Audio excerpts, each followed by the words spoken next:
Coucou tout le monde, j'espère que vous allez bien. Aujourd'hui, on se retrouve pour une nouvelle vidéo où je vais vous donner 9 erreurs à éviter pour perdre du poids durablement. Allez, on se retrouve tout de suite, let's go! Avant de commencer, n'hésitez pas à donner de la force en likant et en commentant cette vidéo, ce qui vous a plu, ce qui vous a pas plu, tout ce que vous voulez, les questions que vous voulez me poser.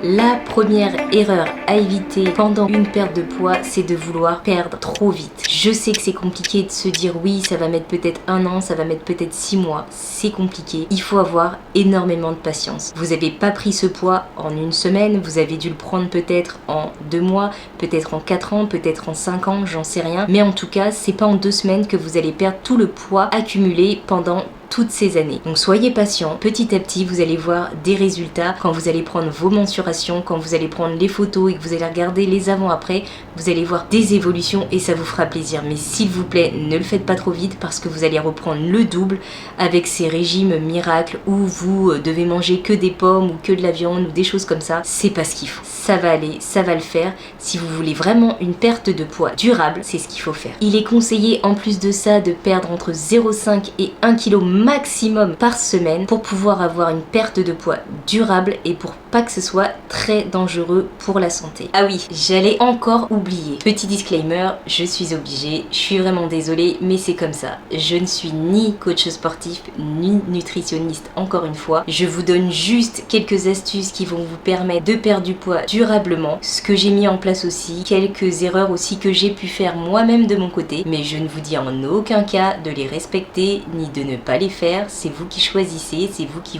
voyez ce que vous avez envie de faire. En tout cas, moi, ça m'a beaucoup aidé et j'espère et je pense que ça vous aidera aussi. Allez, fin du disclaimer, stop. La deuxième erreur à ne pas commettre, c'est de ne pas boire beaucoup d'eau, c'est de ne pas s'hydrater. Il est conseillé de boire minimum 2 litres par jour, 2 litres d'eau bien sûr, je vois les petits malins et les petites malines, et davantage dans les périodes de grosse chaleur comme on peut avoir en ce moment, où vraiment il faut boire beaucoup plus que 2 litres par jour. Si vous n'avez pas l'habitude, forcez-vous. En plus de ça, l'eau est un allié parfait pour la perte de poids. Pourquoi? Parce que premièrement, c'est un coupe-faim naturel, donc ça va vous aider à ne pas avoir envie de grignoter. Deuxièmement, boire un grand verre d'eau avant chaque repas va vous permettre d'avoir l'estomac un peu plus rempli et va vous éviter de trop manger ou de vous resservir une seconde fois. Et dernière chose, c'est aussi un véritable détoxifiant pour l'organisme car il permet de favoriser l'élimination des toxines via les reins. Troisième erreur à éviter, se peser tous les jours. C'est vraiment contre-productif. Le poids sur la balance, c'est un indicateur et ça fait toujours du bien de voir que le poids diminue sur la balance, mais il faut pas toujours se fier à ce poids-là parce qu'il peut être affecté par des variations hormonales, que ce soit chez les femmes ou chez les hommes. En plus, il se peut que si vous ayez juste une balance classique, ça ne vous aide pas. Ayez plutôt un impédance mètre. Le poids ne change pas d'une semaine à l'autre, tout simplement parce que vous avez pris de la masse musculaire, mais à côté de ça, vous avez perdu quand même de la masse grasse. Regardez pas forcément le poids qui est sur la balance, mais plutôt l'aspect physique. Et c'est pour ça qu'il faut prendre vos mensurations à chaque début de régime. Prenez mensuration et photo pour pouvoir voir au fil des mois votre évolution. Et quand vous voyez les mensurations, les centimètres de perdu, je vous assure que ça fait beaucoup de bien. Quatrième erreur, boire des calories liquides. Pourquoi? Parce qu'on a tendance à pas compter du tout les calories qu'on peut boire, que ce soit jus, que ce soit soda, que ce soit café aromatisé ou thé glacé au Starbucks qu'on adore et qui coûte bien cher d'ailleurs. On a tendance à pas les compter dans notre perte de poids et malheureusement ça aide à la prise de poids. Et en plus de ça, ils sont très faibles en nutriments. Juste pour donner un exemple comme ça, pour un verre de jus de 250 ml, ça équivaut à peu près en termes de calories à 2 bananes, sauf que l'indice de satiété n'est pas du tout, mais pas du tout le même. Donc, on revient à ce que je disais au-dessus, buvez de l'eau, ce sera beaucoup mieux. Petite pause, je vais faire de même et je vais montrer l'exemple. Cinquième erreur à éviter, ne pas dormir suffisamment. Ça c'est une des erreurs pour le coup que j'ai commise parce que moi je suis quelqu'un qui ne dort pas beaucoup. Je suis réveillée très tôt, en général à 6 heures je suis réveillée. Je vais me coucher vers les minuit, donc c'est très compliqué pour moi d'avoir le minimum d'heures qui sont recommandées, mais je me force à dormir entre 7 à 9 heures de sommeil qui sont recommandées. Bon, moi c'est plus vers les 7 heures, je veux pas vous mentir. Un sommeil de bonne qualité et suffisamment long est synonyme d'une plus longue production d'hormones de croissance, ce qui va aider à brûler les graisses et aussi perdre du poids.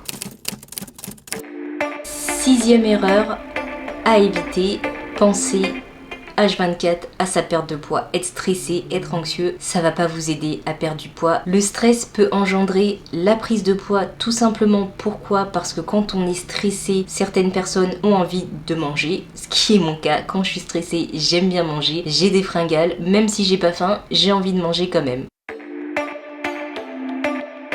Éviter de s'affamer. Quand je faisais les régimes à 1200 calories, je vous garantis, même peut-être moins d'ailleurs que 1200 calories, souvent même, j'étais stressée parce que j'avais faim et j'étais vraiment anxieuse et ça me pourrissait mes journées. Éviter aussi les écrans le soir. Moi, avant d'aller me coucher, j'essaye de éteindre mon téléphone 1 heure avant pour pouvoir justement être plus apaisée. Ce que je fais aussi, c'est de la méditation. La méditation, ça peut aussi aider à calmer le stress, à calmer l'anxiété. Je le fais le matin 5 à 10 minutes par jour et ça fait du bien. Au départ, j'y croyais pas vraiment, mais je me suis dit je teste parce qu'au final j'ai rien à perdre. Et dernier conseil pour éviter d'être stressé, je pense qu'il faut tout simplement s'éloigner des personnes toxiques.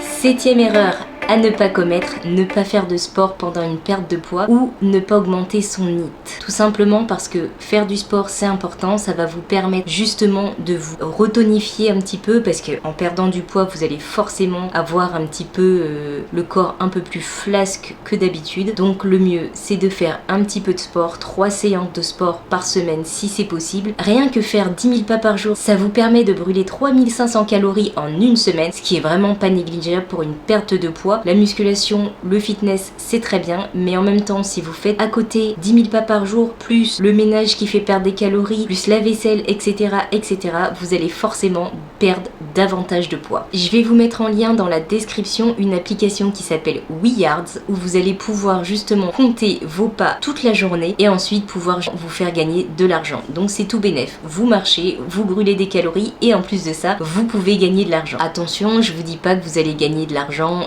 rapidement, beaucoup d'argent ou quoi que ce soit, mais c'est toujours un petit plus. On fait que marcher, donc je trouve ça vraiment pas mal et pour ceux qui marchent beaucoup, ça peut arriver beaucoup plus rapidement. Huitième erreur, suivre un régime restrictif et manger moins de 1200 calories par jour. Ça ne fonctionnera pas dans la durée et en plus de ça, vous mettez votre corps en danger. J'ai vu sur YouTube une personne qui parlait justement d'un site internet où vous allez pouvoir calculer vos calories, vos besoins journaliers et c'est vraiment intéressant. J'arrive plus à retrouver la vidéo donc je ne pourrais pas vous dire et mentionner cette personne. J'en suis vraiment désolée, mais en tout cas c'est un site internet qui m'a beaucoup aidé et qui continue de m'aider aujourd'hui, donc je vais vous le mettre juste là, ouais, juste là, comme ça vous allez voir. Bon, il est en anglais, mais vraiment il est très simple d'utilisation. Avant-dernière erreur, donc la 9e, pensez que vous devez être parfait à 100% et manger que des aliments sains. Ce serait bien, mais ça ne sert à rien. Pour perdre du poids sur la durée, il faut penser à vous faire des petits plaisirs. Je vous dis pas de manger 2 cheat meals par semaine ou autre, mais faites-vous des petits plaisirs. En plus de ça, ça va vous permettre de relancer le métabolisme pour pouvoir perdre durablement. La 10e et dernière erreur qui peut vous éviter de perdre du poids durablement, c'est faire les choses pour les autres, perdre du poids pour les autres. Je sais que c'est difficile d'avoir des remarques de ses proches ou de son copain ou de sa copine qui vous disent « Ah oui, mais t'as un petit peu grossi, il faudrait que tu fasses quelque chose. » Stop, c'est à vous de décider et à personne d'autre. Si c'est pas vous qui prenez la décision vous-même ou si c'est pas vous qui ayez le déclic directement, cette perte de poids ne servira strictement à rien. Vous serez frustré, vous allez vous en vouloir d'avoir pris du poids, vous sentir encore plus mal dans votre peau et ça sert strictement à rien. Donc stoppez tout, si vous n'êtes pas prêt, ne commencez pas maintenant, ça ne sert à rien. Cette vidéo est terminée pour aujourd'hui, on se retrouve dimanche prochain pour une autre vidéo que je vais sortir à 11h. Donc n'hésitez pas à vous abonner pour ne pas la rater. Et si vous aimez ce type de vidéo, n'hésitez pas à liker, commenter un maximum pour donner de la force et m'aider à continuer ce genre de vidéo. Je vous dis à la semaine prochaine, bye bye.